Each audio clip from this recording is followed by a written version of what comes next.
1915. חלוצים מבני מקווה ישראל עומדים במדבר הצחיח ונוטעים עצי אשל. הם ראו את החזון. מנהיגים שהבינו שעץ אחד במדבר זה לא רק עץ. זה התחלה של קהילה, של עתיד, של חיים. הם נטעו וחלמו. בשבילנו.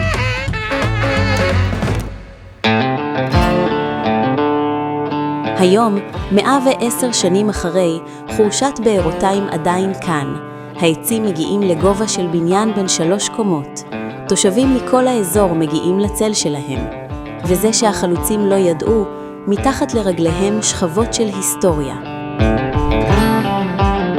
חורבת ענים, יישוב יהודי בן 2000 שנה, עם 50 מרתפים חצובים ובית כנסת ביזנטי מרשים. קק"ל הר הנגב והערבה שמרה את האתר, והפכה אותו לאתר תיירותי שמחבר את הדורות, העבר והעתיד. קדימה בזמן. יער יתיר, הפרויקט המחתני הגדול ביותר במדבר. מיליוני עצים שנטעו לאורך עשרות שנים, והיום אלפי מטיילים כל שנה. ילדים שרצים בין העצים, רוכבים בסינגלים, משפחות שיושבות לארוחה. היער הפך למוקד משיכה אזורי. ובינתיים, העבודה ממשיכה. היי, בוקר טוב! ברוכים הבאים ליער יתיר. יש לנו פה 15 חניונים שהם פתוחים עבורכם. יש לנו פה את בית היערן, אם תחליטו שאתם רוצים לעשות איזושהי אתנחתה, להכין כוס קפה, אז אתם מוזמנים אלינו. עובדי קק"ל הר הנגב והערבה נוטעים את העצים של מחר.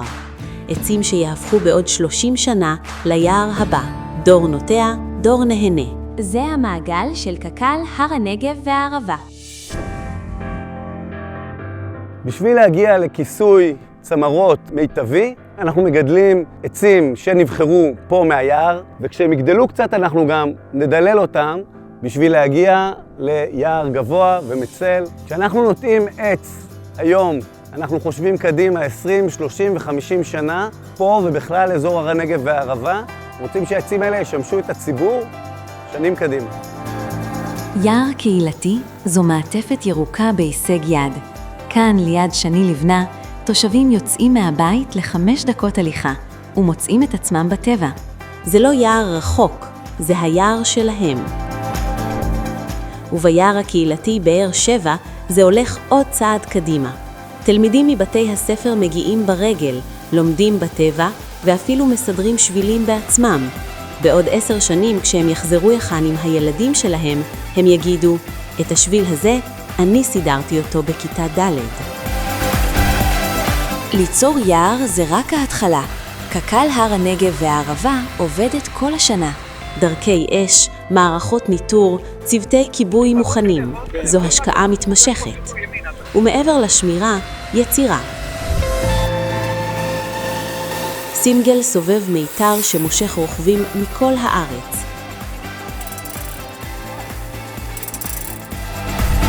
מאגר מים שגם תשתית וגם פינת נופש. חניון הרועה, נקודת עצירה מוצלת במרכז הנגב, שממנה מתחילים מסלולי טיול.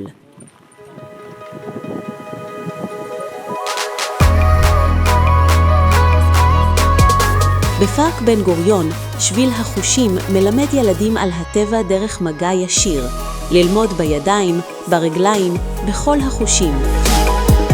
מה זה הדבר הזה? קוץ! זה קוצית, זה נעים לגעת בהם?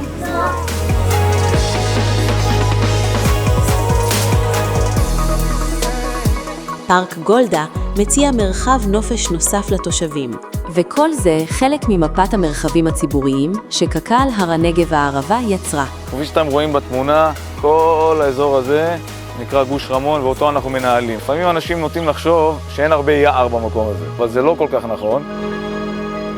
עוד מימי קדם, אנשים השתמשו בדרך הזאת בתור תחנת דרכים חשובה. החפרו פה בארות לאורך השנים. הבאר הכי מפורסמת מהתורה, זה הבארות שבעצם אברהם אבינו חפר. ואני ראיתי ראש שנמצא בתוך שדה מול פני השמש. עכשיו דרום על הערבה. אגם ירוחם, מאגר מים שהפך לאגם תיירותי חיוני לעיר. תושבים מטיילים, מתאמנים, נושמים. תשתית הידרולוגית שהפכה לנכס קהילתי. בדרך, חניון עצי שיטים מציע הפסקה מוצלת, ובלב הערבה מיזם אמץ שיטה, שמזמין תושבים לקחת זרעים ולשתול בעצמם, להיות שותפים בהירוק המדבר. אנחנו נמצאים פה בעצם במשתלה של מיזם אמץ שיטה. זה מיזם של קק"ל, של אזור הר הנגב והערבה. הרעיון של המיזם הזה זה בעצם שאנחנו משיבים את עצי השיטה לשטחים הפתוחים. אנחנו אוספים את הזרעים במקום עצמו, ממיינים אותם לפי אזורים. לכאן יכולים לבוא כל תושבי הערבה, לבקש עצי שיטה ובעצם להחזיר אותם לשטח הפתוח שצמוד או ליישוב או לאזורים החקלאיים שלנו. פארק ספיר, נווה מדבר אמיתי בלב הערבה. אגם טבעי, מדשאות ירוקות ופינות פיקניק. עצירה מרעננת שמראה איך מדבר יכול להפך למרחב נופש משפחתי. ארץ החרדונים, הנה סיפור של תיקון אמיתי. שטח שהיה מזבלה בלתי חוקית הפך לשמורת טבע. מאות חרדוני צב חיים כאן במושבה המוגנת ביותר בארץ, ואלפי ילדים מגיעים ללמוד, ממזבלה לחינוך. המדבריאדה, משחק חינוכי אינטראקטיבי שמחבר ילדים לטבע. ברוכים הבאים ליער הולנד.